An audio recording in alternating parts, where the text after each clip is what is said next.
सुरुवातीला बातमी आहे नाशिकमधून। नाशिकमध्ये आज ओम सर्टिफिकेटचं वाटप करण्यात आलं। काय आहे हे नेमकं ओम सर्टिफिकेट, कुणाला देण्यात आलं आणि काय आहे यामागचा उद्देश, बघूयात एनडीटीव्ही मराठीचा स्पेशल रिपोर्ट।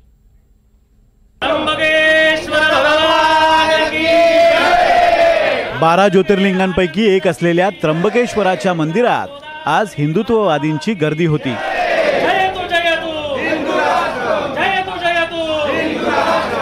निमित्त होतं ओम प्रमाणपत्राच्या अनावरणाचं। स्वातंत्र्यवीर विनायक दामोदर सावरकरांचे पणतू आणि ओम प्रतिष्ठानचे अध्यक्ष रणजित सावरकर यांच्या हस्ते ओम प्रमाणपत्राचं अनावरण करण्यात आलं। महादेवाच्या पिंडीवर प्रमाणपत्र ठेवल्यानंतर मंदिराबाहेरच्या प्रसाद विक्रेत्यांना या प्रमाणपत्राचं वाटप करण्यात आलं। या सगळ्याचा उद्देश म्हणजे हलालला विरोध। हलालला ओमचा झटका देण्याचा हा एक यशस्वी आमचा प्रयत्न आहे।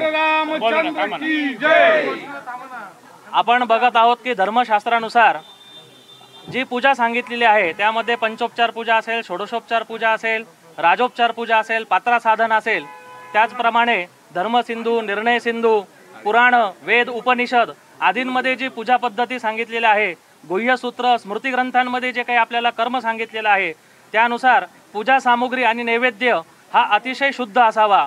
आपल्याला सर्वांना माहिती आहे की आपण वास घेतलेलं फूल सुद्धा आपल्याला आपले वरिष्ठ देवाला अर्पण करायला सांगत नाही। या ओम प्रमाणपत्राच्या वरच्या बाजूला धर्मो रक्षति रक्षितः असा उल्लेख आहे। यामध्ये हिंदू शुद्धता मानक तर खाली हिंदूंपासून हिंदूंपर्यंत असंही नमूद करण्यात आलंय। हे कोणालाही कंपल्सरी नाहीये। भक्तांनाही आम्ही सांगतो की तुम्हाला पटलं तर तुम्ही करा, पण मला निश्चित वाटतं की हिंदू श्रद्धाळू आपल्या हिंदू श्रद्धा जपतील, ते ओम सर्टिफिकेट बघूनच पुढे खरेदी करतील, जेणेकरून त्याची फसवणूक होणार नाही। तुम्ही जर तुमच्या घरीच प्रसाद निर्माण केला आणि तुम्ही अर्पण केला तर त्याला कोणीच माहीत नाहीये। हे ओम सर्टिफिकेशन हे कंपल्सरी नाहीये। दुसरी गोष्ट, तुम्ही आता मगाशी एक विचारलं की याला सरकारी मान्यता आहे का। मला सांगा, हलालला कुठे सरकारी मान्यता आहे? तरी ISRDC पासून सगळे हलाल घेतात की नाही? याला कारण आहे की मुस्लिम धर्मीय त्यांच्या धर्माबद्दल अत्यंत सक्षम आहेत, जागरूक आहेत। ते म्हणतात की आम्हाला आमच्या धर्मानुसार नसेल तर आम्ही घेणार नाही। त्याच्यामुळे हे हलाल टुरिझम हलाल हॉस्पिटलपर्यंत गेलेलं आहे। तर हिंदूंना हा श्रद्धा जपायचा अधिकार नाही का? हा प्रश्न तुम्ही आधी हलाल सर्टिफिकेशनवाल्याला विचारला पाहिजे की तुमच्याकडे काही शासकीय आहे का? कारण जी व्हॉलंटरीली सर्टिफिकेशन आहे हे आम्ही धर्माने सांगतो की हे शुद्ध आहे। ओमला जगात कोणाच्याही सर्टिफिकेशनची गरज नाही। प्रसाद शुद्धीकरणासाठी हा प्रयत्न असल्याचं जरी यातून सांगितलं जात असलं तरी यामधून हिंदू संघटनांकडून हलालला शह देण्याचा प्रयत्न केला जातोय। हे हलाल प्रमाणपत्र म्हणजे नक्की काय आहे ते अगोदर पाहूयात। इस्लाममध्ये हलाल प्रमाणपत्र ही एक प्रकारची हमी मानली जाते। त्यात कोणतीही भेसळ नाही आणि इस्लाममध्ये हराम मानल्या गेलेल्या कोणत्याही प्राणी किंवा त्याच्या उपपदार्थाचा त्यात वापर करण्यात आलेला नाही। हलाल प्रमाणपत्र हे शाकाहारी आणि मांसाहारी उत्पादनासाठी असतं। मुस्लिम लोकसंख्या अधिक असलेल्या अनेक देशांमध्ये संबंधित कंपनीला खाद्यपदार्थांची विक्री करायची असल्यास हलाल प्रमाणपत्र बंधनकारक असतं। भारतात काही खाजगी कंपन्यांकडून हलाल प्रमाणपत्र दिलं जातं।